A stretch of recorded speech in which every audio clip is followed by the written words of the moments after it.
Good afternoon, good morning, good evening, or good night for some of you. Welcome to the CNX APAC 2020 Summit Roundtable. We've had a very busy week over the last 2 weeks. We've had 10 sessions thus far, touching on very different thematic areas. And today we bring all of those learnings together to talk to you about, what we've learned across those 10 sessions. As well, we have a great lineup of speakers, innovators, and experts in themselves who will discuss some of those findings, but as well give us some of their own thoughts on what role they think connectivity plays, but as well, what role complementary access technologies such as community networks can do to help us connect the unconnected. Now, we have there's multiple dimensions to connectivity, of course. And the reason we had so many different thematic areas, there were a lot to get through. I've sat through all of them, so it's been quite, it's been interesting. It's been a learning experience for myself, even though I've been in this field for a very long time. But as well, it also shows you or demonstrated to us how people approach connectivity and what they can actually do with it. Which is quite incredible in itself. And sometimes you don't realize the sort of things people are able to do. Often we talk about the empowerment internet connectivity provides, how it can help with social improvements and economic improvements and so on and so forth. But rarely do we have a chance to actually see it firsthand. And I think with some of the people we had speaking with us and commenting from the participants' point of view, we've really been able to see the difference connectivity can make. So with that, I'm very, very happy to introduce my panelists today. We have Pak Ono Purbo, Indonesia's Internet Liberator from Indonesia. We have Atsuko Okuda, who's the Regional Director for ITU, the International Telecommunication Union.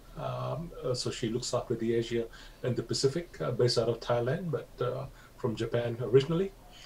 We have Mahabir Pun, from Nepal. He founded the Nepal Wireless Networking Project, which has been doing a lot of great work connecting remote parts of the Himalayas. And more recently, he set up the National Innovation Center in Nepal, which is also a very interesting thing that we'll hopefully talk a little bit about later on today. We have Mary Grace Merendela Santos from the Philippines. Grace, as we call her, has been working in ICT research for a very long time. I've known her for a long, long time. And she has many hats, including the convener of the Better Broadband Alliance in the Philippines, but as well, she's the VP of Policy at the Internet Society Philippines chapter. And last but not least is my good friend Osama Manzar, my co-conspirator for this event, CNX APAC. He, of course, is the founder of the Digital Empowerment Foundation. And he and I together started up what we call the Wireless for Communities project 10, 12 years ago now. And so we've had, we've been able to see the difference connectivity can make. Osama, the dedicated person he's joining us from a car because he's traveling at the moment. And I'm hoping we will mute out all of the road noise whilst he's here. But thanks, Osama, for joining in on the efforts. So we will try and not to waste too much time. The format itself today will be very conversational, so there'll be no long speeches, as my panelists have assured me. We will not be using slides. We want to try and have this in a very conversational sort of format, keep it dynamic, keep it moving. But before we get to that, I have my two colleagues, Sarah Faruqi and Sarbani Belur, who will give us a very quick overview of some of the things that were covered in these 10 sessions that we went through. So as I mentioned, they're all, each of those sessions were thematic. They touched a particular area. And the reason we did that is to demonstrate, that this whole issue about not just connectivity, but using community networks, it's all about people using it. It needs to be meaningful. They need to be able to do something with it. So the idea was to mainstream a lot of these issues. Sometimes we talk in silos. We may talk about, for instance, gender issues. We may talk about indigenous community issues. We may talk about business models, et cetera, but they tend to happen in silos. So we thought this year would bring all of those things together and try and mainstream that as a key point of discussion. So I'm hoping we've achieved that.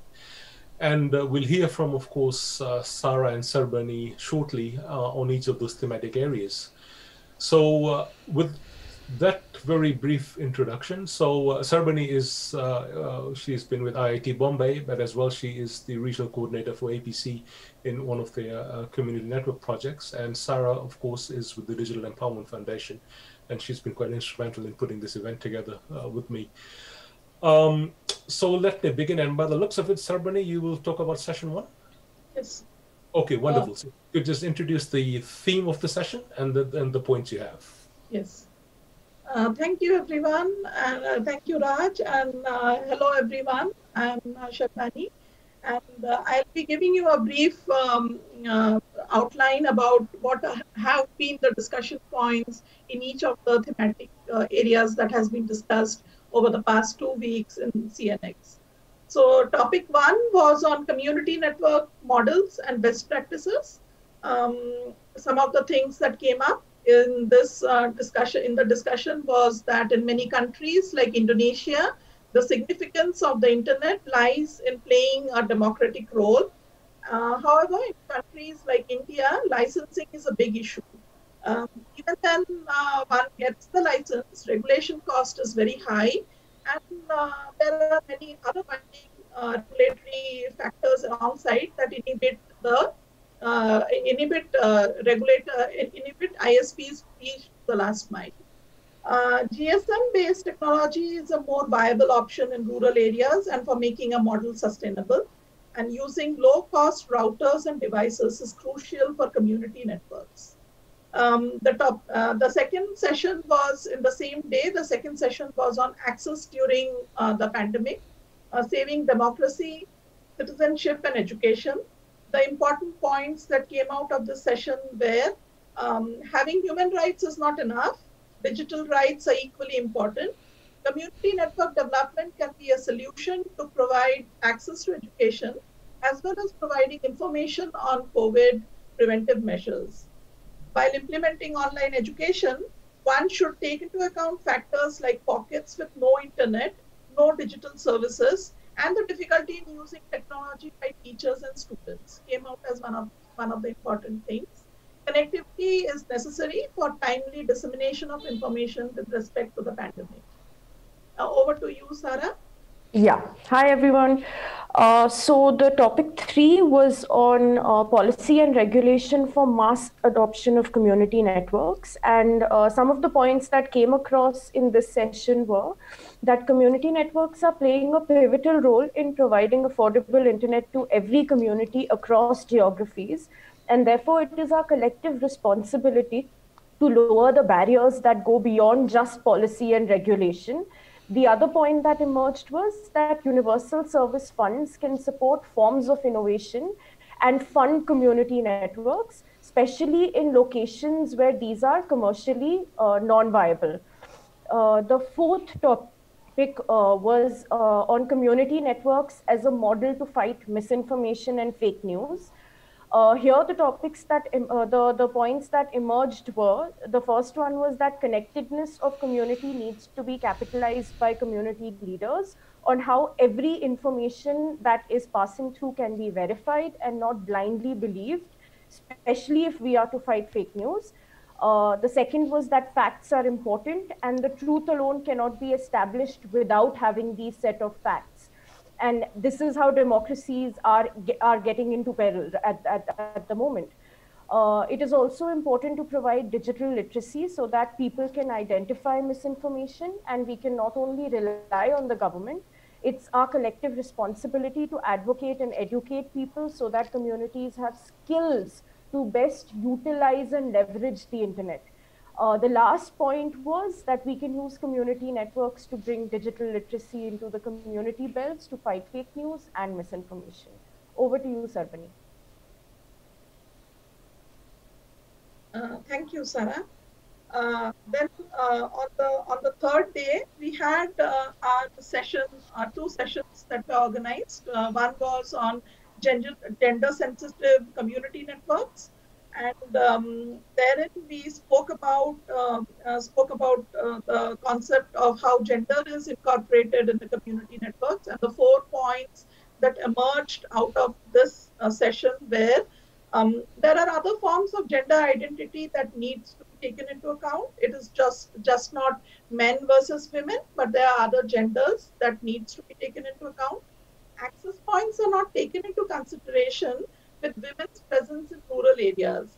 Women should naturally be included in community networks, but due to the male-centric approach, they do not feel welcome and connected.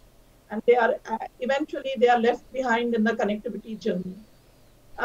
Gender sensitivity has to be an ongoing process, and the process of initiation is highly important.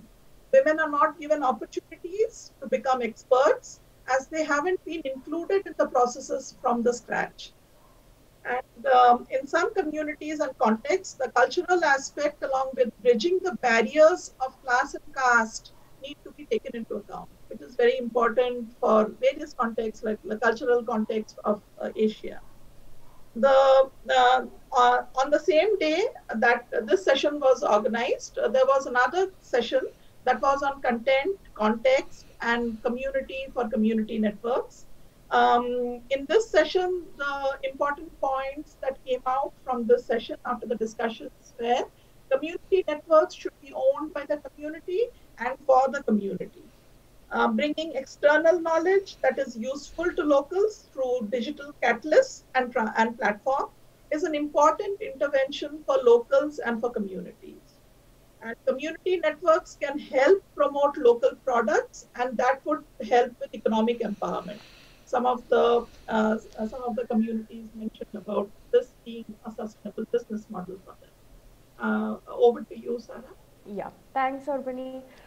Then we had the seventh topic, which was on community radio and broadcasting with community networks. Here, the main points discussed were that community network and community radios complement each other. They're not replacement for one another. Instead, they go hand in hand, they go together. We need some capacity building in line with the new scenario of community network broadcasting. The broadcasting is still being done in the analog method. The time is to have a reorientation along with reskilling, deskilling, and upskilling. There needs to be technical synergy between radio and community network operators. Everyone should be able to access the internet, and the governments need to treat it as a human right. If we can have community networks in place, we can have more impact in people's lives and have more access to information. So the last point was that funds and capacity building are both important in order to sustain the working of community networks as well as equipments. The eighth topic that followed on the same day was on training and cadre development of community networks. The points that emerged here were that early adapters to technology among women should be identified and given an incentive to utilize as well as leverage the full potential of technology. Infrastructure should be built on the capacity of the community without putting a limiting line on what should be done or not. We need to study the real gender gap in the staffing of community networks. Simply stating that women are welcome is not going to really bridge that gap. Different people may have different areas, yet a lot of community network training appears to be boilerplated, going through everything and focusing only on the technical. There is an opportunity to segment training into different aspects, such as technology, management, digital literacy, and to provide better relevance to different people. The training of different skill sets, therefore, has to be provided depending on the interest as well as the requirements of the people. Over to you, Sarbini. Thanks, Sarah. On the last day, we had a discussion on partnerships and collaborations for community networks. And the points that emerged out of the discussion are that there should be a culture of sharing and collaboration, even in community network spaces. And one can use social media to disseminate information and provide assistance to people who wish to establish a community network. Then there was the next point that there are 3 success factors for community networks: gaining trust, cooperation, and involvement of the community. Without partnerships and collaboration, community networks would never have been possible. In fact, multi-stakeholder model is a hallmark of the possibility of community networks. And it is important to bridge the gap between policymakers and the communities, and how this component is missing most of the time. We often see that this component is actually missed out, the linkage between policymakers and the communities, the work that we do on ground. Um, then the last topic that was discussed was connecting indigenous communities. That is the last session, where we had discussions around how connecting the indigenous communities have been done by various practitioners on field. And the important points that emerged out of this conversation was that the internet is important for indigenous communities to understand the various innovations that are coming and how communities can benefit from those innovations. In diverse countries like India, what is required is content in local language that sides with local traditional practices of the communities. And the internet is helping younger community members to continue their studies during the pandemic when access to basic education is difficult. The internet is also emerging as a new tool to help high Arctic communities in Canada to not just survive, but thrive as well. And preservation of culture, language, and traditional knowledge is required. Internet can also be used to connect with other indigenous communities around the world to share similar experiences. So, yes, over to you, Raj. Okay, thank you very much, Shalbani and Sarah. And I must say, you both had a very good tag team going there between you two, so well done with the seamless interchange. And in fact, as I was watching you both do the tag teaming, I was thinking back to when I was a younger person, and wrestling used to be very famous on TV, and they used to have these tag team matches. So it sort of, for some reason, made me remember those days. But anyway, thanks very much for that. As I think we saw from what was, what sort of outcomes we had from the sessions over those 10 sessions over 5 days. So just for clarity, so we had 2 sessions per day spread out over 5 days over the last 2 weeks, just to make it manageable. Because we know people are having Zoom and online fatigue as well. So and I think it's worked out pretty well. The other thing that did, of course, was it allowed people to focus in what was their key interest areas. So we saw a lot of people attending, but they were of course focused on what their background or their interest areas were. So which was great. Now, as my panelists and for the audience who are tuning in today, what should be obvious by the reporting out is that we had a lot of words and terminology that we seem to hear generally everywhere. So a lot of these issues that are in and around community networks are not anything new per se. What is new, however, is trying to get the people who are probably the hardest to connect, to get them to try and benefit from some of these digital opportunities, to get them to try and be a part of the digital economy. And then I was just making a quick list of some of the words that you hear time and time again if you've been to conferences or you read reports, etc., etc. Trust, collaboration, gender, economic empowerment, digital rights and human rights, regulatory and policy linkages. Now, that one keeps on coming up, particularly when we start getting into the nitty-gritty of things. So how are we going to make things happen? But before we dive into that, what I want to do is bring in my panelists for some opening comments. Now, connectivity is fundamentally a tool, right? And today, let's say 30, 40 years ago, connectivity perhaps meant that you had access to a telephone call to make a voice call somewhere, or you could get a fax or send a telegram or whatever it may be. But today, connectivity means having access to the internet. Now, what we do with access to the internet really determines how useful it can be, right? And you will notice that meaningful connectivity is the overarching theme for CNX APAC this year.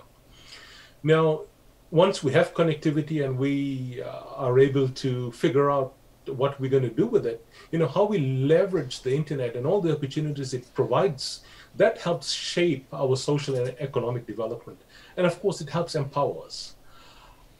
Sometimes I feel that we lose touch of that little point. And why I'm saying that is, if you listen to the session about the capacity building session we had, It talked about how, when the training is done, it's training on everything but focusing on technical. So there'll be mentions of other things, how to manage stuff, digital literacy, etc., etc. But fundamentally, it's a technical training program so people can go out and deploy networks. So that's very important. But at the same time, we need to be able to figure out what people will do with connectivity. So there's a management aspect, there's a governance aspect as well, for instance. So sometimes I think we slightly get a loose touch of, what all needs to be done. Someone might have a lot of money, they'll say, okay, we'll help deploy some networks. It can be a community network, it could be base stations, it doesn't matter. Just getting that connectivity in place. But equally important is ensuring that people are able to use that meaningfully. So I'm going to pause there and I'm going to ask my panelists, what does connectivity mean to them in today's day and age? And how would they, contextualize it to the discussion we're having here today? So let me start with Park Onno. Thank you, Raj. I have two meaning into the access to the community. First, access to the internet and communication. Second is access to knowledge. To give us some ideas, we have 10,000 villages in Indonesia without any communication or internet, out of 80,000. Okay, for the knowledge, we have about 200,000 primary school, and we are having problem because of the pandemic. Students have to go home, and we have to access to the knowledge. Now, the solution. I'm an engineer, so I tend to give solutions. For the access to internet and communication, fortunately, about 2 or 3 years ago, the ministry signed an act that people can deploy experimental network. So that's a good one. So what we do is we basically empower people, giving them knowledge how to build this thing. The important thing is not about the technology. The important thing is they can build this thing and they invest their own money and they build their own network without government money. So today we have about 60,000 community network in Indonesia because of that. So that's one. Some of them, the speed is around 300 up to 1 gigabit per second of the network. So we build those network ourselves. The second one is the access to knowledge. So next year, I'm trying to convince the Ministry of Education, and next year we will deploy internet offline. I repeat, internet offline. So the idea is very simple. We download all because the knowledge for school is actually is not it's not that dynamic. It's quite static. So we download all the material into a small server using Raspberry Pi, which is only $50, and the whole system may be about $150, and we deploy it. Maybe next year we will deploy it in Papua. So that's from me. Back to you, Raj. Okay, so there's something you mentioned that I'll come back to. So I've made a note on that. That was about the open internet. So that's okay. So we'll come back to that. Okay. So can I bring you in? You've, of course, ITU has been in this space for 150 years or something now. But of course, you yourself have been involved in a whole lot of things, including with the work you've done when you were with the UN. So what's your thoughts on this? Sorry. Can you repeat a little bit? I don't catch. No, I was asking Atsuko to. Oh, sorry. Thank you, Raj. And I would like to respond to your last question regarding, what does it mean at this, in this context. And I want to highlight COVID, perhaps, and what it means, I think, to this community. From where I stand in ITU, we see a lot of new developments, positive and negative perhaps, due to COVID-19. We see that a lot of countries and sectors which have invested earlier in the digital platforms moved on to digital platforms seamlessly. So they continued. However, as you know, this pandemic really accentuated the existence of unconnected, underconnected communities. So there is a rush, so to speak, at the moment to identify where they are and how can we accelerate this whole process nationally, regionally, and globally. As you know, in ITU, because of COVID-19, we are working with UNICEF, for example, and we said that the schools needs to be connected. And there is an initiative called GIGA to connect all schools. But it's not only schools, but also to support communities as well. And in Thailand, as another example, we are in fact mapping out the digital divide. The government initiated, as you know, the Net Pracharat initiative to connect all the villages. But it didn't mean that all the schools and communities and people are connected. So there is last mile challenges, even in Thailand. So some of the previous speakers said about the funding and CSO, perhaps the Universal Access Fund to be used. It is true. I think the governments are coming up, opening up the Universal Access Fund, and it is used to accelerate the broadband connectivity to be expanded. We see that. But the challenge, I believe, moving forward is not really that part. It's just a matter of speed. COVID accelerated all of them to be, how can I say, speeded up. But what is really missing in this conversation is what some of the previous speakers were talking about. How can we capitalize on the resources and networks and experience on the ground so that that push can really benefit this community? And this is my personal view. It's not an engineering or technical questions that we are facing. It's really the socio-economic reality on the ground in the community that we are supposed to address with the technology. But this gap still exists. I don't think that we found out the perfect match, perfect model, and perhaps perfect example. So I'm just thinking that there's a lot that we can do more. Some of the topics, such as linkage to policy and regulation, how can we really link more in the global value chains and to energize the digital economy in rural areas, I think continue to be a challenge. I have more initiatives that I can share and I want to share, which is also an invitation for collaboration in the future, but I will wait for the next round. Thank you, Raj. Thanks, Etsuko. Um, so this is probably a good point for me to bring in Mahabirta, because some of the communities that he's been working with, of course, are very remote. And I remember the stories he's told me about just the effort he had to go through, including carting equipment by hand and foot across mountains to connect people up. So there's some logistical challenges that come into play as well. So Mahabirta, what's your opinion on this issue of what connectivity means today? Yes, the connectivity that meant 20 years ago and connectivity that mean for today for me, it's different. 20 years ago, before that actually, 25 years ago, when I was living in the mountain, I had to walk down 5 hours to the valley from the mountain just to make a telephone call. I did that for about 6 years, 6, 7 years. Whenever I needed to make telephone call to somebody, I walked down every time just to make a 5 minute telephone call. And then that was that time.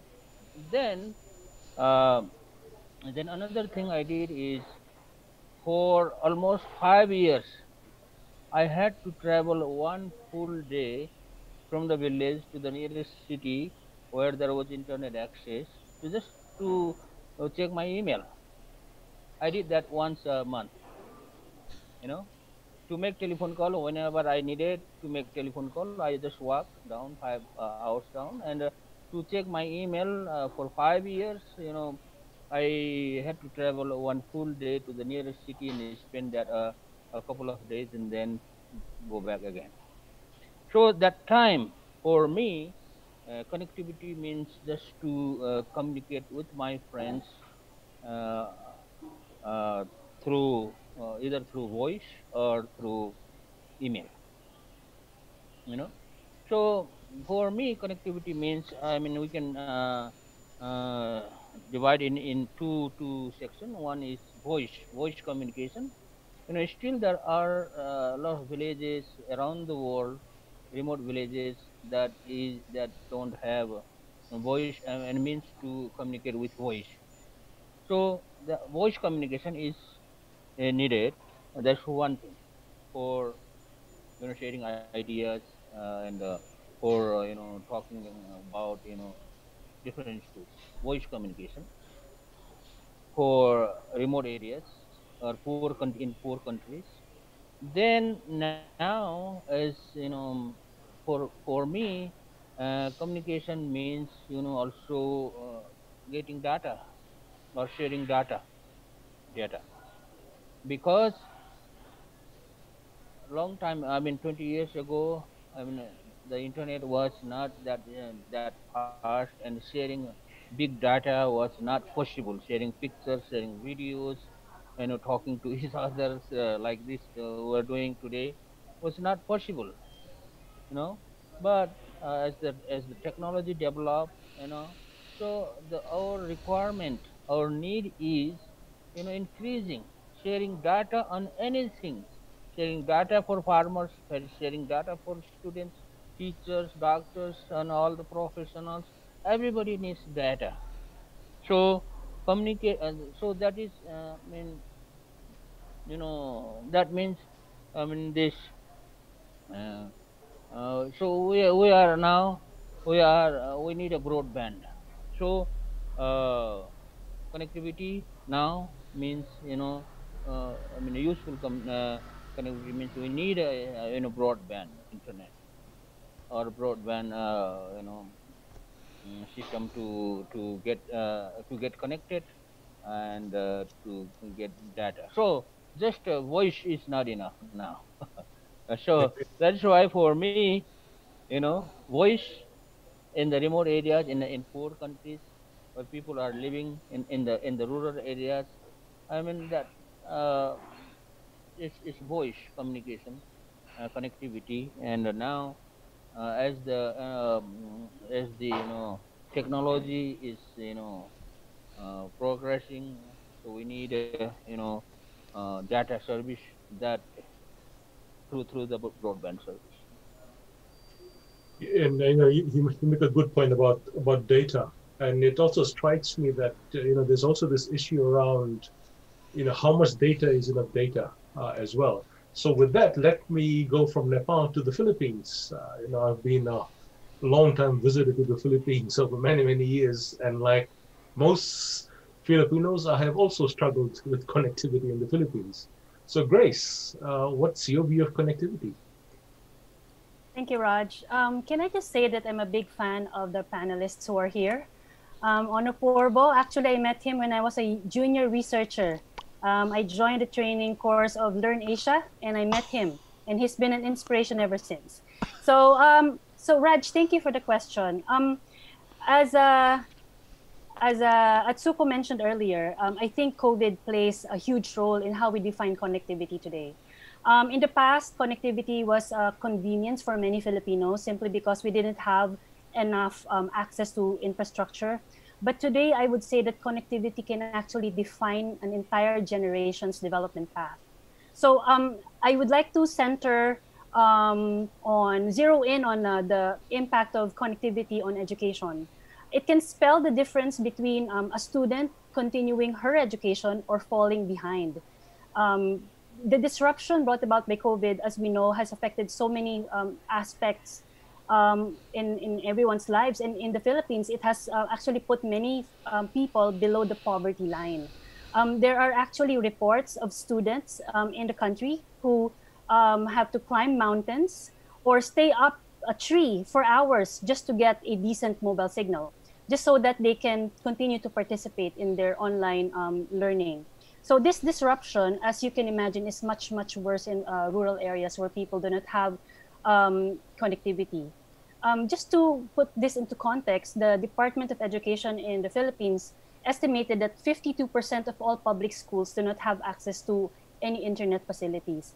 And very recently, they conducted a learner survey where they mentioned that around only 3.6 million of the enrollees, there are about 22 million enrollees in the Philippines in the public schools, and only 30.6 million actually have internet access. So that's a 80+% of students who are now enrolled do not have access to the internet, such that the schools had to resort to continuing education in the context of COVID using TV and radio broadcast. So it's a one-way broadcasting of learning information and material. So while there is still a space for analog technology, I think that every nation should really strive to connect every student. And as we found out in COVID, every household should at least have access to the internet. So a huge barrier, I would say that one of the key culprit to lack of connectivity is really the Philippines still uses a very restrictive analog era licensing process. So for any broadband network operator to be able to put up a network, any type of network, one needs to get a franchise from Congress as a first step to licensing. The second step would be to get an authorization from the regulator. So these two steps alone would take you between 1 and 5 years. So as you can imagine, small internet service providers do not have the luxury of time and resources to go through this, this regulatory and licensing process. There is no special licensing for community networks in the country. So even if you want to put up a network and serve, offer internet to unserved and underserved areas, there is no space for you in the regulatory process. Unfortunately, there's no policy for experimental networks, as Honorable mentioned earlier. We really need to have something as innovative as that. Of course, we are an archipelago, but Indonesia beat us to having like 10,000 more islands. But we do need to use spectrum because a wireless technology would be the most cost efficient to deploy in the remote rural areas. But then licensing of spectrum in the country does not really cater to small players. It is only reserved for big telecommunications companies, and usually spectrum is assigned on a nationwide scale. So even if you have many communities outside of the urban centers that do not have internet, and the spectrum there are not utilized, as long as that spectrum is assigned to a big player, you are not allowed to use it even on the secondary basis. So that is a big problem. Compared to the experience of other countries, accessibility to device is not a problem, I would say, in the country. A lot of internet-ready phones cost about $25, and it's lower cost in the second-hand market. And we Filipinos are so fond of that. We love pre-loved mobile devices, so that's no problem. Digital literacy, however, is still a problem. But I think we can take advantage of the tech and social media savviness of Filipinos. We are, it's very easy for us to adopt technology, and as an English-speaking country, it's very easy for us to access content online. So community networks are not able to take off, I think, because we do not give any space for innovative solutions, or we don't even have any regulation for the use of, let's say, emerging technologies. So that, I think, sums up what the problems are in the country right now. Thank you. Thanks, Grace, for that. You covered a whole range of things there, and I'm hoping we'll have time to come back to a few of those. So Osama, you are the only one left, so let me bring you in. And of course, so a couple of things that were mentioned by nearly all of the speakers. One was the education angle, obviously. The other was the effects of the pandemic, and really what it was the sense of urgency that was required to get people connected. I don't think the world did a very good job. I mean, I think where infrastructure it was fine. Telecom operators, for example, came in with free data caps and all sorts of other initiatives. But that was for people who already had access, right? The bigger problem was people who didn't have access. And in the case of India, Osama, you had one of the largest forced migrations in history, when all the migrant workers from all over India were basically told to go back home to their villages, right?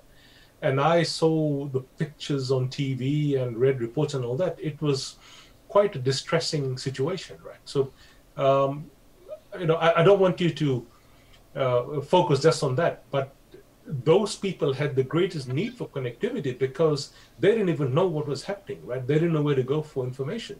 So, could you perhaps approach it from that perspective on what it means for the most disenfranchised when it comes to connectivity? Yeah, thanks, Raj. I think by saying that, you have already emphasized the issues in this part of the world, which is not only India from that perspective, but this subcontinent, which has got the highest number of unconnected people, and that's important.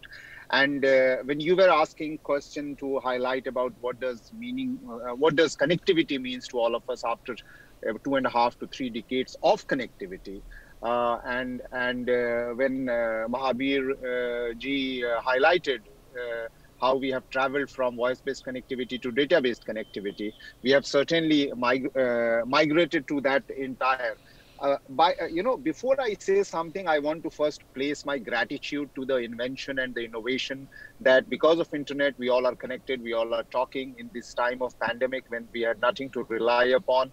Half the world is at least connected, while we are blaming ourselves for half the world not connected, but thankfully half the world is connected on behalf of ourselves and also on behalf of the rest of the people who are not connected.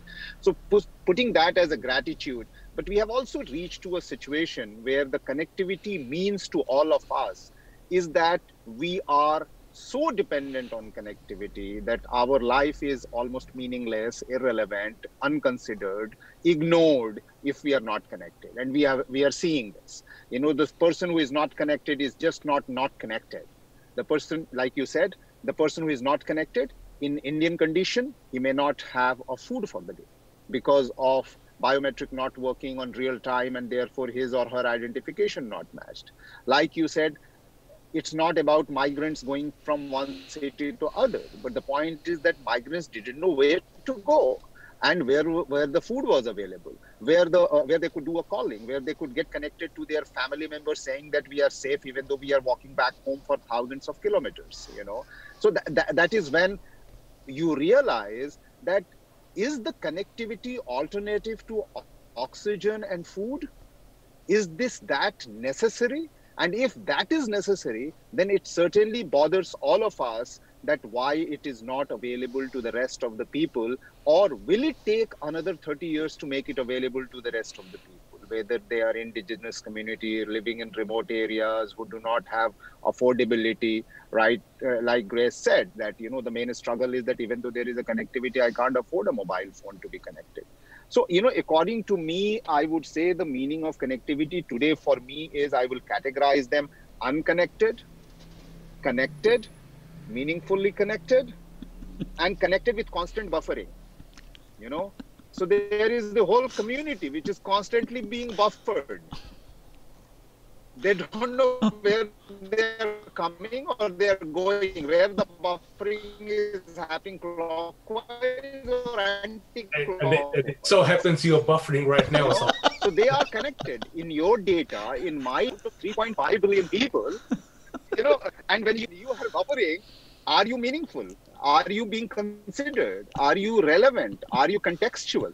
That's the important thing. So I think, since on this panel we have, Onno and Mahabir and Otsuko and, practitioners like ours and all that, this is very interesting that all of us are in that situation where we must bother about how we go from here, from making unconnected connected, and those who are connected with buffering should be unbuffered, or should be, gracefully connected or meaningfully connected or usefully connected. That's the challenge that we must take, because, we are not going to be, in a situation where we are going to travel from 5,000 feet height of a mountain to come down and to make a call. Now our life is disturbed if we don't have a data connectivity, we don't have a video connectivity, if you don't have a calling connectivity. As you have read many news in the country, in India, that many of our girls students, boys students in remote areas committed suicide. The school asked us to get connected to do classes online. You know, and they were so paranoid and they were so devastated that while their many rich peer group were connected, these people were no connectivity. You know, so it is not being connected, meaningfully connected, is disrespectful, disgraceful, being disfranchised, and violation of human rights. And that's the difference between the connectivity today and the connectivity in the past. I'll stop there. Thanks, Osama. You know, I wish we had like 3 or 4 hours to discuss, because there's just so many things that are coming up in my mind now that I want to, you know, pursue. But, you know, I regret we don't have. Maybe we'll have to do this again with the same panelists in the near future. So right now, Sarah and Shivangi, can we have our video? Because that is going to be very interesting, I think, for everyone here. And whilst Shivangi, are you good to go with that? Yes. Okay, please go ahead. And while she's doing that, people who are listening and tuning in, if you have any questions or comments, please use the Q&A if you're on the Zoom platform, or you can use the chat windows in whatever platform you're using. About 3 or 4 years ago, it came to one of the major villages near us, about 10 kilometers. One was 10 kilometers, one was 20 kilometers. So, which meant that we could actually carry our laptops there.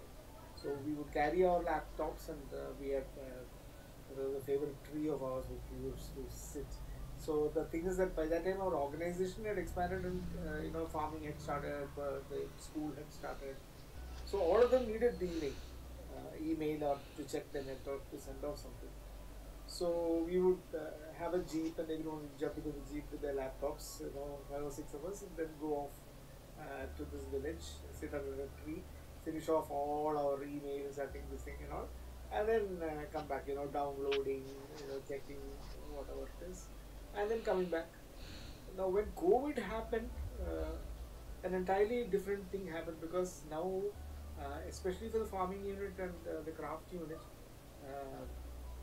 sales were by internet, which means that now people are all the time inquiring or ordering or you know, things like that, and then they need immediate replies, because the moment you don't reply for a day, they think you're a fraud. You know, so when COVID happened, it was all the more urgent that we get an internet connection. वहाँ पर हम लोगों ने coordinate लेकर के एक plan बनाया कि कहाँ से कैसे कनेक्ट किया जाएगा, कितनी ऊंचाई दी जाएगी। प्लान बनाने के बाद में यहाँ हम पहुँचे। आप ऊपर वाला जो डिवाइस है वो रिसीवर है, हम ट्राइबल हॉस्पिटल से इंटरनेट वहाँ से यहाँ लेते हैं, और यहाँ लेने के बाद में इसको हम एक राउटर कॉन्फ़िगर करके, राउटर से पूरा एरिया वाईफाई करके उसमें से एक इथरनेट पोर्ट में से इंटरनेट दोबारा से इस डिवाइस के थ्रू हम दूसरी जगह भेज रहे हैं, जो कि कृष्णा हाउस पे है। तो ये हमारा रिसीवर और ट्रांसफ़र पॉइंट, दोनों पॉइंट, और ये पूरा एरिया वाइफ हो गया। इससे पहले यहाँ कोई इंटरनेट के चांसेस नहीं थे, यहाँ कोई इंटरनेट इस्तेमाल नहीं कर पाता था। No, very nice. No, that in fact the day it was checked first and it is working now. It was like a celebration, mentally. No, we didn't do anything, but it is really a nice feeling to have the connectivity.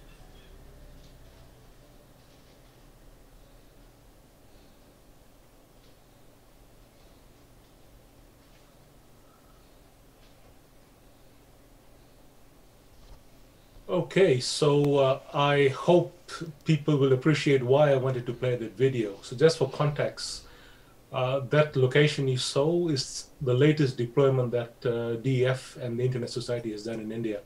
And as you can see from the timeline, it was just been in the last several weeks or last couple of months at best when this has been all put together. What is striking is you had a community who really wasn't all that interested in the internet. Yes, they use it for a few things, as you saw them mention, for email, checking mails, getting some orders online, etc., etc. But day to day, there's another interview that we didn't play, a longer interview, where they said that they really didn't have any urgent need to have connectivity 24/7, day in, day out.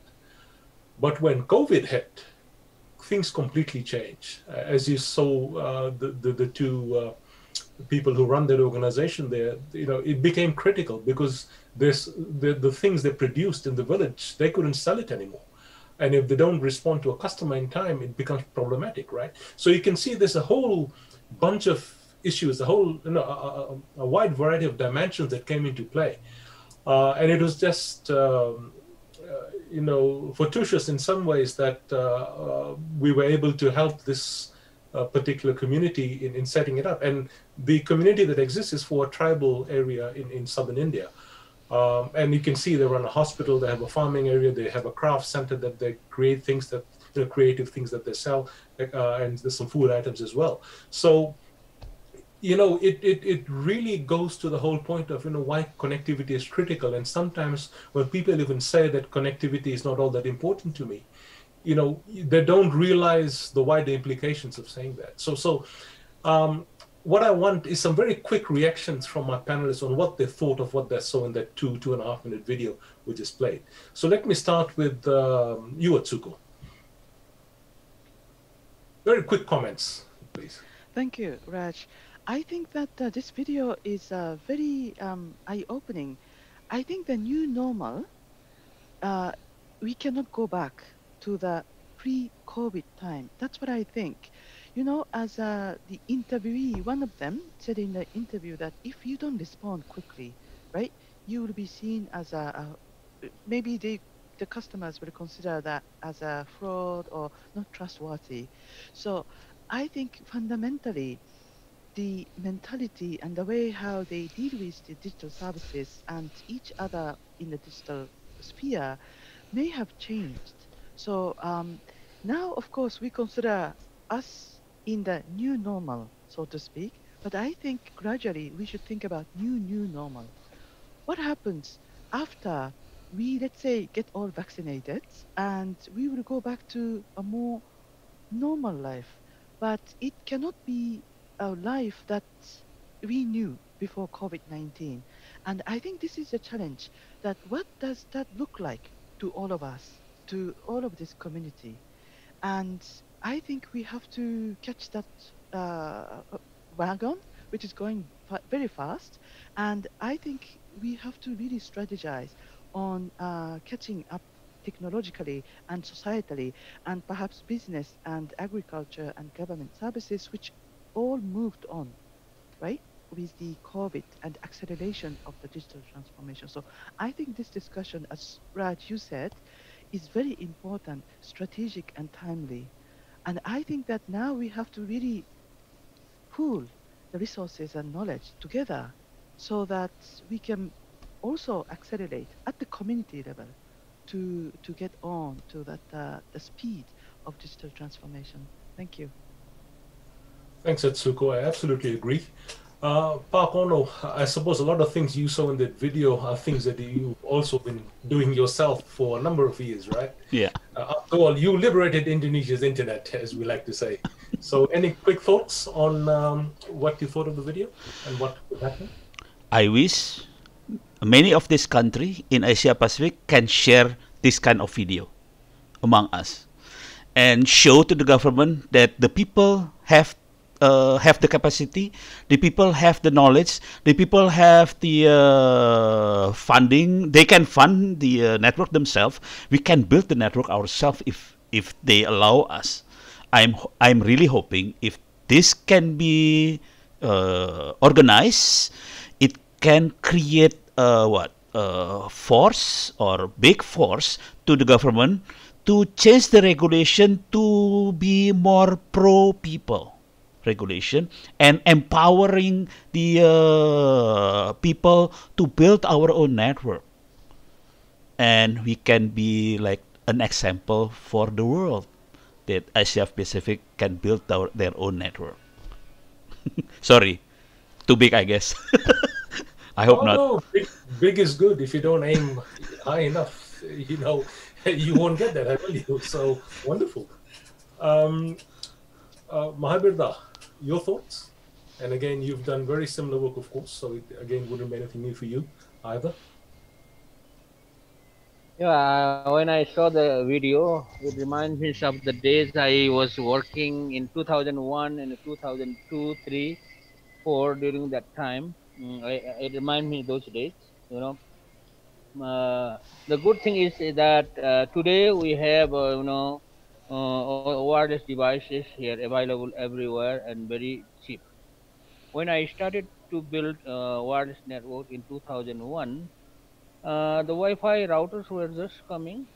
Even in America, not everybody and people were using the Wi-Fi router in their homes. They had, dial-up connectivity there in America.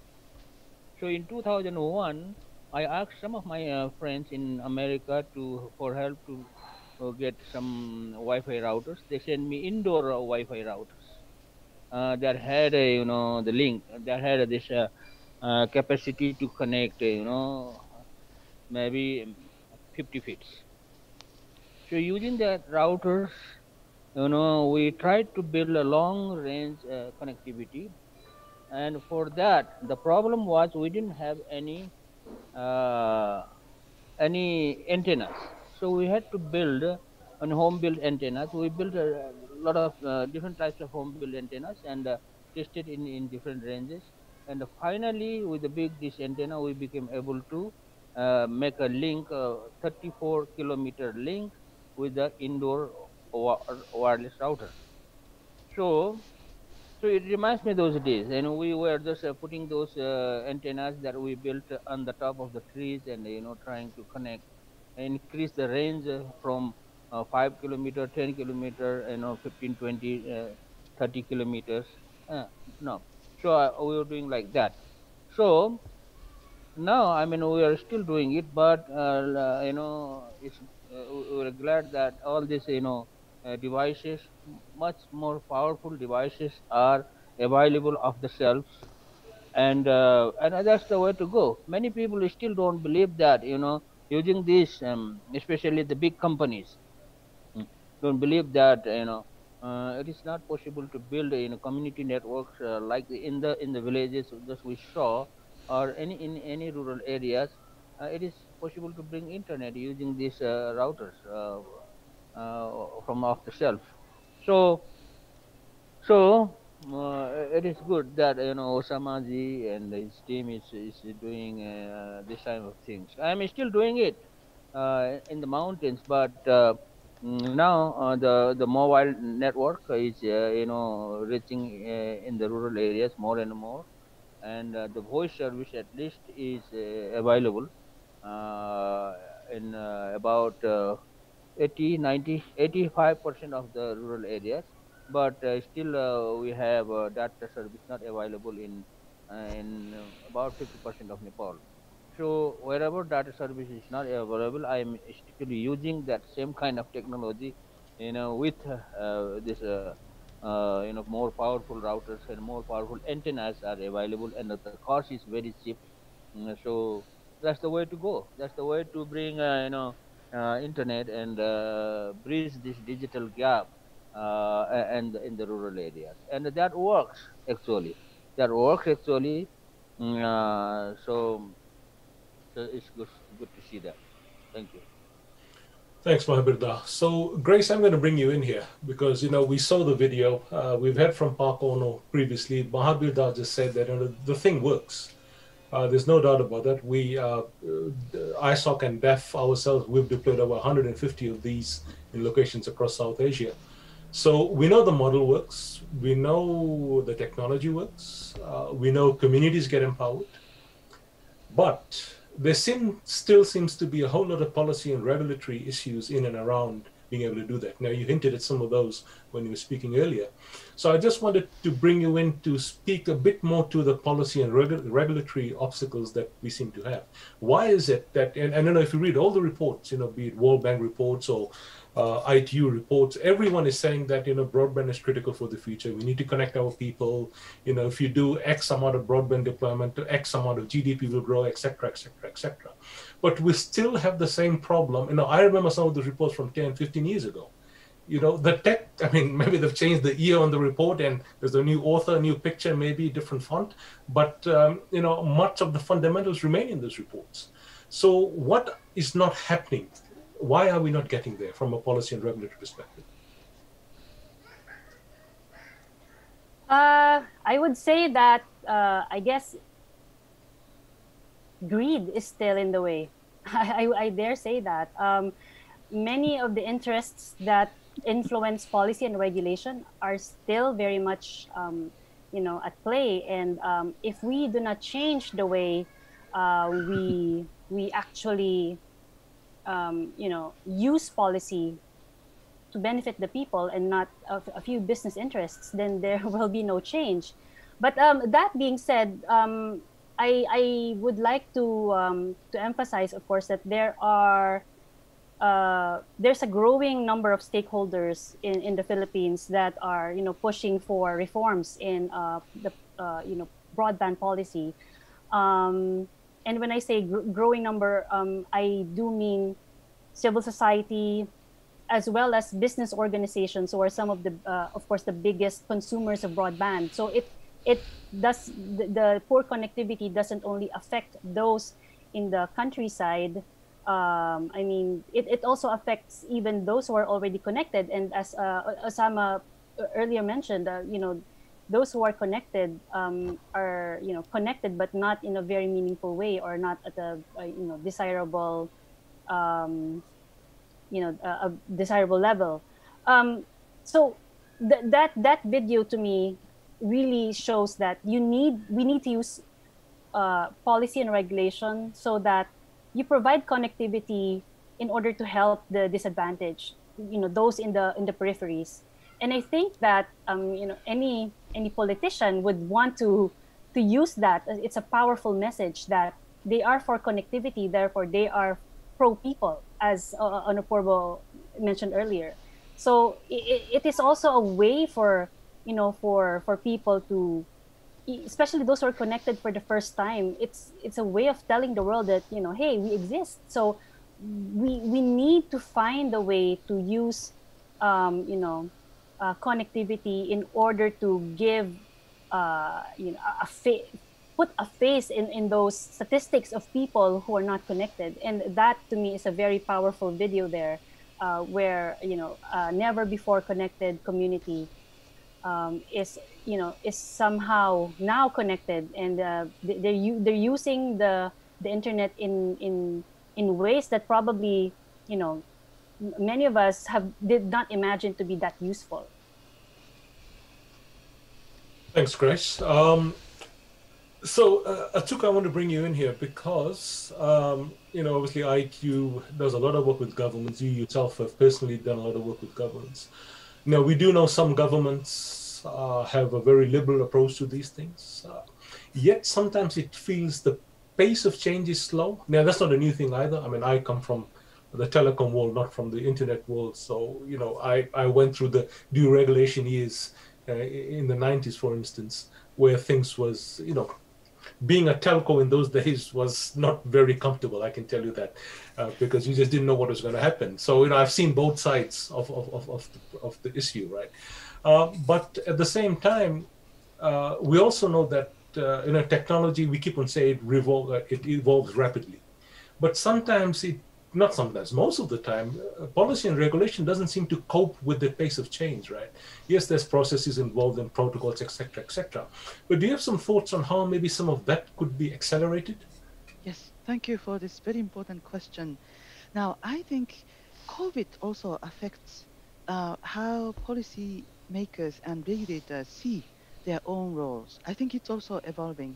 The reason why is that, of course, previously, we were all converted that ICT needs to be play an essential role in society. But now that demand, because of COVID, is coming from other sectors, from education, from health, from agriculture, right? So What happened a few months ago was that there was a BIMSTEC summit where all the heads of states and the ministers attended, and the topic was about digital. That due to COVID, they need to shift to digital, but they didn't have the infrastructure, they didn't have the services, applications that were required. So the ministers who are not ICT ministers were talking about all digital, and I see that in many meetings. Now the demand, the huge demand is coming not from ICT sector or ministry or regulator, it's coming from the other sectors. So what I see is that it's an opportunity. It could become a challenge if we cannot fulfill and deliver. But the fact that the ICT sector itself has been elevated, and now perhaps the ICT sector policy and regulators will have more leverage in terms of the budget, in terms of the visibility, in terms of the whole relationship with the donors. So I think now the changes could be accelerated due to many different the factors and circumstances as we discussed just now. So I think we should capitalize on this opportunity, and this also presents an opening for this community to be more influential, because you also represent the people and people's voice, which I think will be heard, and there will be more willingness and readiness on the part of the ICT ministry regulator to hear, because at the end of the day, they have to work with you. They have to work with this community to get the connectivity and information to the community level. So I think it's COVID that could be changing the mindset of a lot of people. Back to you. So, no, I think you make a very good point there, that there's this sense of urgency that we probably can capitalize on right now. And at the same time, I would also, I think, caution the fact that I think that window of opportunity is also quite small, right? Once a vaccine rolls out and, let's say it takes a year and a half, whatever it takes to vaccinate most people around the world, then suddenly the urgency might go away. So I think we have this limited window of opportunity that we need to capitalize on. And I also feel it's not just one group, it's not just the ITU or ISOC or DEF or Park Onno's work or Mahabirta's work. I think it needs to be a collective approach that hits it from multiple points, right? Because the sense of urgency is there. And the other thing that resonated with me right there was that, we need to tap all the other sectors. We all keep on saying, or I've been saying for a long time, that ICTs and going digital, it has to be cross-cutting. It has to go across sectors. It's not an ICT ministry thing, right? And I think, again, this is a great opportunity for us to capitalize on that. There's something you mentioned, Atsuko, about applications and the greater dependence on technologies. And I wanted to bring Osama in here for one very simple reason, Osama. India has some great aspirations, Digital India, Make in India, etc., etc. You've got your national digital ID system, Aadhaar, for instance, as well. But yet, the country is poorly connected, right? So the reason I'm asking you this, obviously we're saying that in rural areas, things like community networks could connect a large part of the rural areas, but you still have a huge gap. So on the one hand, you want government which wants to go all digital, and on the other hand, you have roughly at least half the population which is not online yet. So how do you balance those two? Is it practical? Yeah, am I audible to all? Yes, you are. Yeah, okay. So I actually thank you for calling me in at this point of time. I was actually trying to bring in that government angle and the enabler angle into this connectivity, especially from the perspective of that video that we showed, there is nothing unusual about that video and that community, because they are part of the world, they are part of the community, and yet after 25 years of internet, they got internet now. But the point is that there is not extraordinary that we did, except that there was a point where internet was connected and the government body had provided the internet. But beyond that point, to the last mile, to the last house, it was not connected, and that's what we enabled. And then that brought us to think that government of India has brought BharatNet, which is supposed to connect to each village council, and they brought in half those village council, but none of those connectivity work. Why it doesn't work? And why community networks or any innovation is not connecting all the world? And I thought there is two very special reasons that we are unable to connect people, because we are dependent on regulation, we are dependent on funding, and we are dependent on some other entity to do your work. It's something like, if you want to live in a house, would you always depend on an architect? Will you always, if for eating food, will you always depend on a chef or somebody else to cook your food?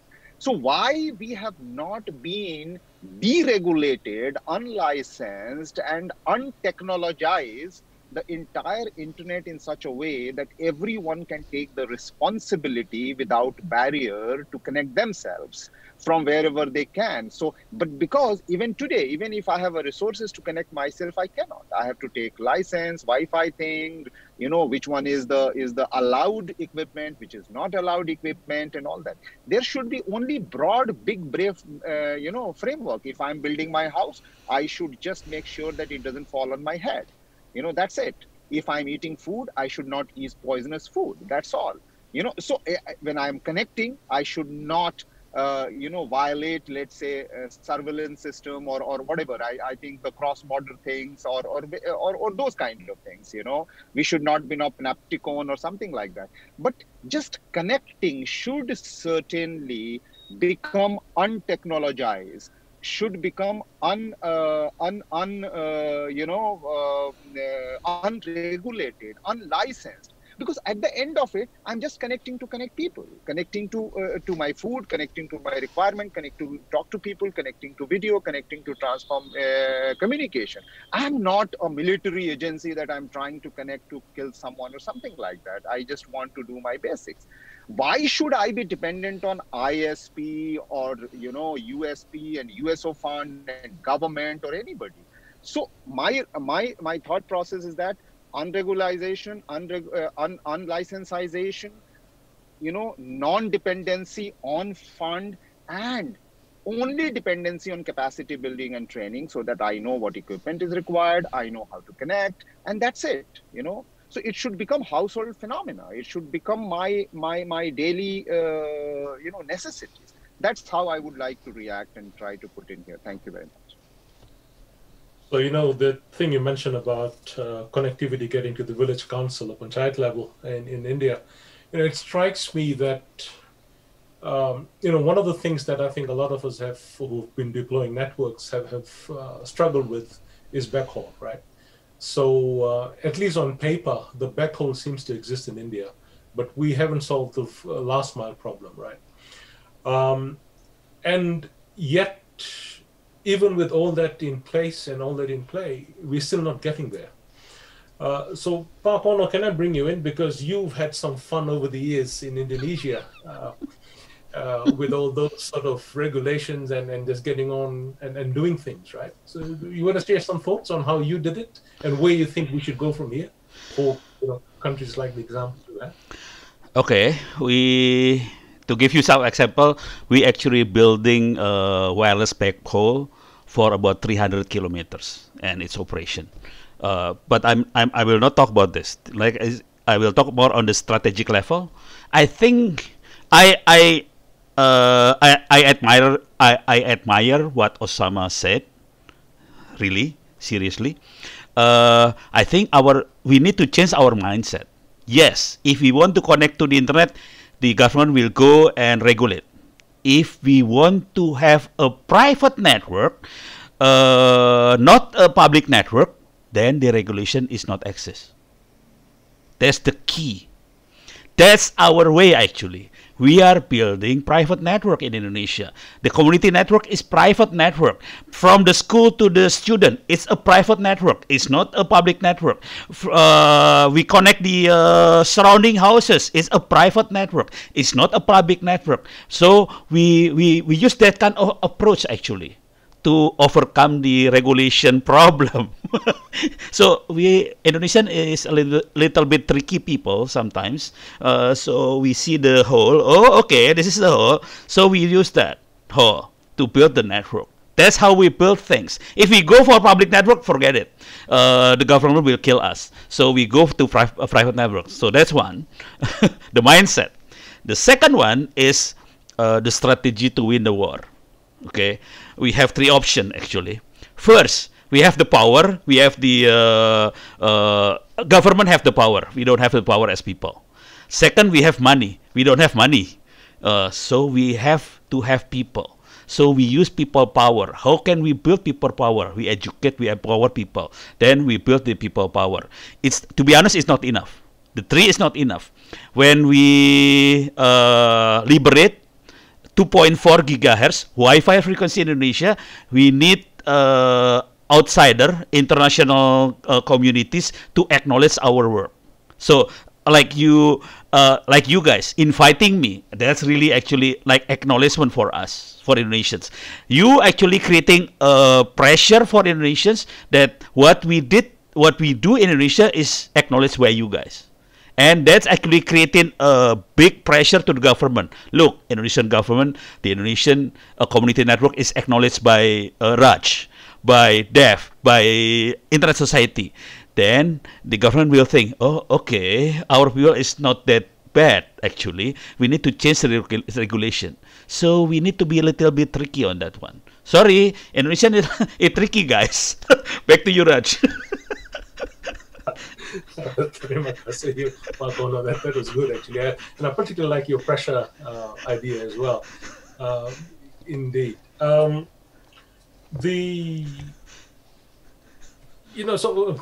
I think multiple times we've come back to this licensing/regulation issue as well. But also connected to that, and I think some of us have mentioned funding, is I see a question in the Q&A about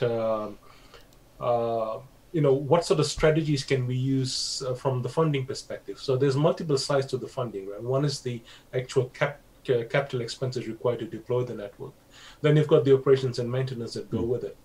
Now, if you have some donor that steps in and gives you the money for, let's say, 2-3 years, that's all great. But what happens when the money dries out, right? Where does the money come from?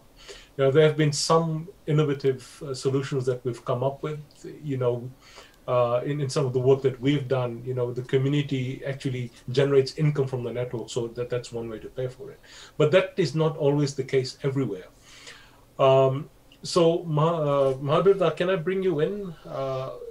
How have you ensured a bit of sustainability with some of your networks? Particularly when the donor funding has gone, or whatever other external funding has gone. How can the network keep on growing and servicing the community? Okay. We, like I said, our network is community network. We have a license from the government, what they call a rural ISP license. We get that license by, paying $1 as a license fee. So to make this, community networks sustain in the long run and work, so the first thing is the community has to own it. Community needs to own it. And mostly my role for building this community network is to provide them technical support. I frankly tell them that I am not the one to raise fund to build a network for you. You have to raise funds. And I also tell them that if I get some funding from some donors, I can provide that.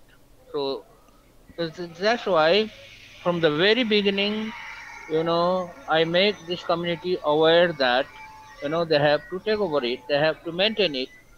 So also they have to have a technical, person to maintain the network. So at the beginning, from the very beginning, we train the people in the local from the local areas to learn how to fix the problem, how to troubleshoot the problems there. So that's the one thing. Technical sustainability is very important, because if people cannot fix it, and then it will not run for a long time. So for technical sustainability, we have to uh, provide this technical training to the local people, and the community has to find that local people. When we don't find the local people to train, they have to find the local people. They have to find ways to pay them. They have to find ways to pay for the pay for this internet bandwidth from to the service provider.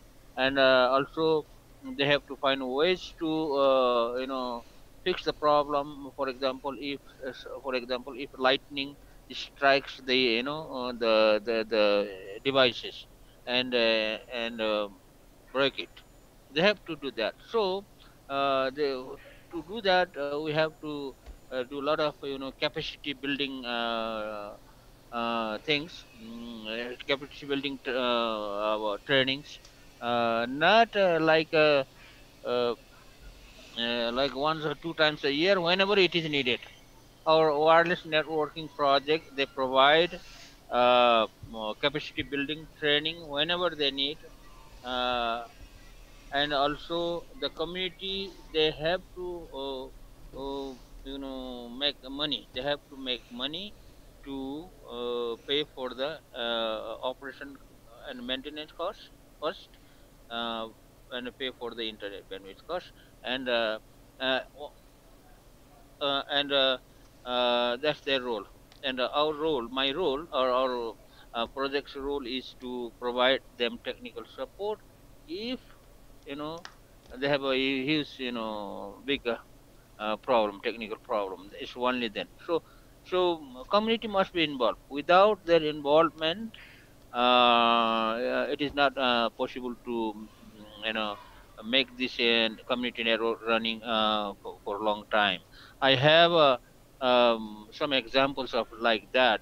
Some communities I have, because I have built community networks in many villages. Over 50 community networks are there.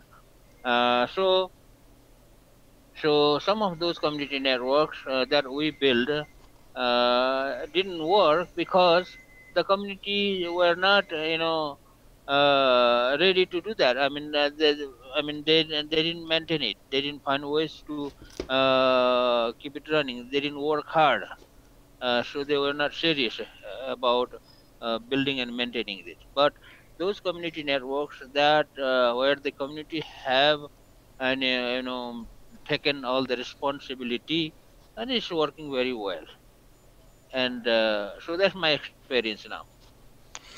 And that again is a critical point. So in the networks that we've been involved with, one of the key criteria we look at is is there a champion in the community who will take charge of this and be a champion in that community. And the second part to that is ensuring that there's capacity within the community. You train the people up. So we like to say by the community, for the community, with the community. And the reason is, and it goes to what Pak Onno was saying, that it's got to be for people, right? Because you don't, and I saw a comment as well someone was making about you have to rely on if you keep on relying on outside help to do things, it's not sustainable. So these are some critical points. But yes, as Mahabir has also said, there are also instances where the community has not been able to cope with that. So so that I think is a category of issues that we also need to look at. For the communities who are ready to help themselves and be helped, I think there's a way forward. But there's also a segment that it can be for many reasons. I'm not trying to knock down why they can't create a champion, or there may be some other reasons at play there. But we need to realize that there are some categories where a little bit more help is needed.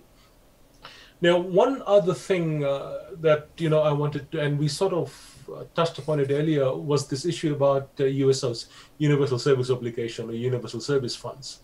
And since we're talking about the thing about funding, from my point of view, we need to get on with the job of connecting people. We've heard from just about all our speakers, and including some of the comments from the chats and Q&A, that there's a sense of urgency around connecting people. We also have the instance where we know that complementary access technologies like community networks, and there are the examples, not just CNs, but since we're talking about CNs here today, we can do it quicker and cheaper. So why don't we just embrace that and start tapping some of these USF and USO funds to achieve connectivity for all? We know of instances in many countries where there's a pool of money lying there in these funds because people who can access that is very limited. There's criteria that needs to be applied. Sometimes it's the telecom companies themselves. They contribute to it, and then if they want to connect a particular part which is unserved or underserved, then they tap on those funds, or the government gives out a grant or something like that. But maybe we need to be a bit more innovative in how we look at these funds. Atsuko, any thoughts on that? Thank you. It's a very important point. And I agree with you, Raj, that we have to be innovative and capitalize on this urgency, the sense of urgency among everyone, the policymakers and regulators. So, for instance, Thailand, the regulator decided to release money to connect hospitals.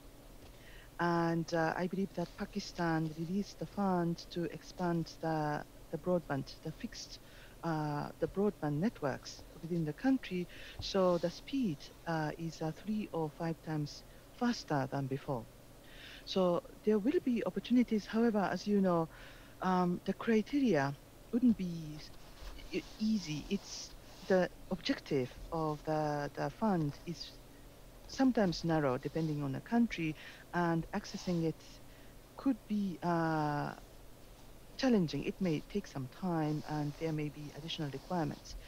However, I would like to also add the international aspect, which kind of becomes an additional force to the whole discussion that we are talking about. Now, the recognition on the importance of connecting the communities or supporting communities has been increasing, and because of the reasons that we just discussed. So, for instance, in ITU, we have been, as you know, promoting the idea of smart village, smart islands, which is perhaps an overall framework of the support that we want to provide to communities. And yesterday, this week, we organized a forum with FAO, and FAO is also recognizing the needs to accelerate the digitization in the agricultural sector. So they are exploring and discussing the digital village idea just to accelerate this whole concept. So the urgency is there, and all the how can I say, the key ingredients are building up in the international community as well. I think the next step forward for me is with the USO, with these initiatives, and with the additional funds which may be coming on the way. I think we need to strategize among all the key partners to capitalize so that we will not be seen as competing. I think that's the last thing we want to do. I think we have to create a synergies and partnership so that those resources can be channeled to accelerate the process and to address the challenges that speakers mentioned. I hope that it makes sense to you. No, it does, absolutely. And for a while, and not just in this area of work, but in some other areas of work that I've been involved with, the amount of duplication and replication that happens across organizations, it's just wasting resources as well. So, I hope we can get to that stage, particularly when we know we need to connect everyone. Now, my timer has gone off saying me that we are actually over time now. I didn't realize how quickly this session went. So I'll have to apologize and say that we need to now bring this session to a close, because I have I don't want to stretch out all of the people who are helping us with this, including our panelists, and I want to impinge on your time any further. So what I would like is a very quick last comment from everyone. And the question I ask you to answer is very simple. If there's one thing we need to change to achieve connectivity for all, what is it? So just one thing, starting with you, Grace. Oh, I was hoping to be the last one. Well, we need to change our mindset about connectivity. It's not just, a business of connecting people. It has to be connectivity to empower people. I think once we establish that link and put it in our policy and regulation and put it in, put that in the hands of people who can actually help themselves, then I think we can achieve better connectivity for more people. Thank you. Thanks, Grace. Pakono? Thank you, Raj. I wish we, Asia Pacific, can build a repository that we can share our experience, either video, text, or whatever. That way, people can see that we are capable to do these things together. Thank you, Raj.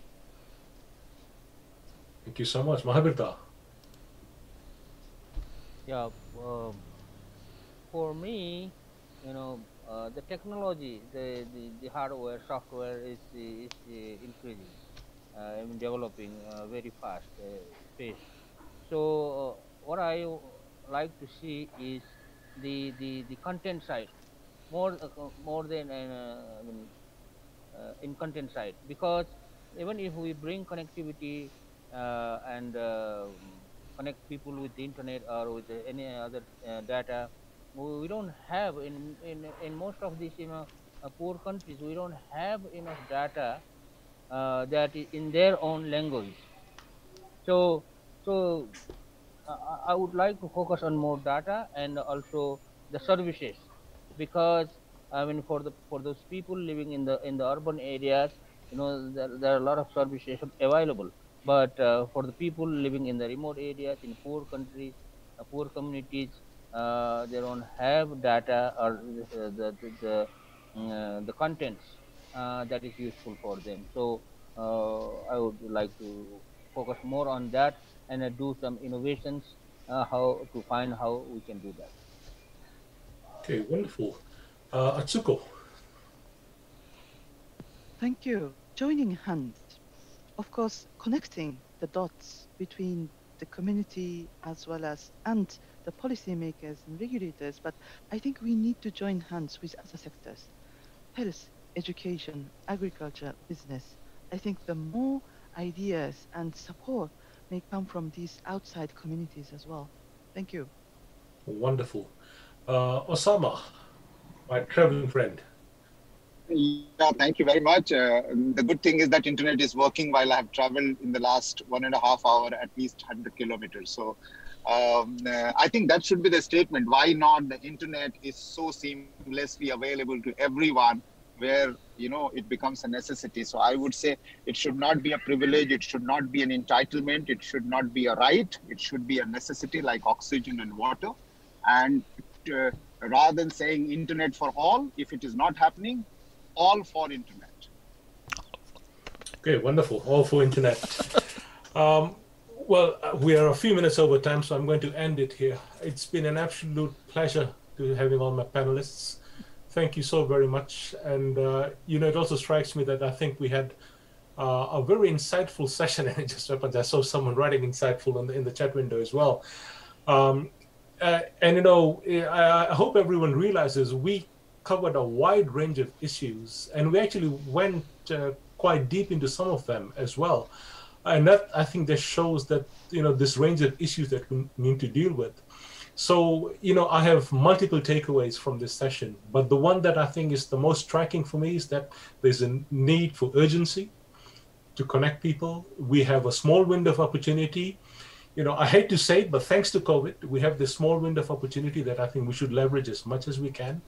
And then, of course, the other very critical thing, we need to take a multi-sector approach. If we can get the other sectors to apply pressure, I think we have a better chance of moving forward with this.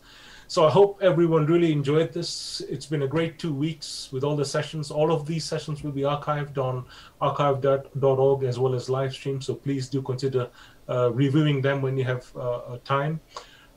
Visit the website cnxapac.org, where all of those links will be, including all the videos we've played over the last 2 weeks.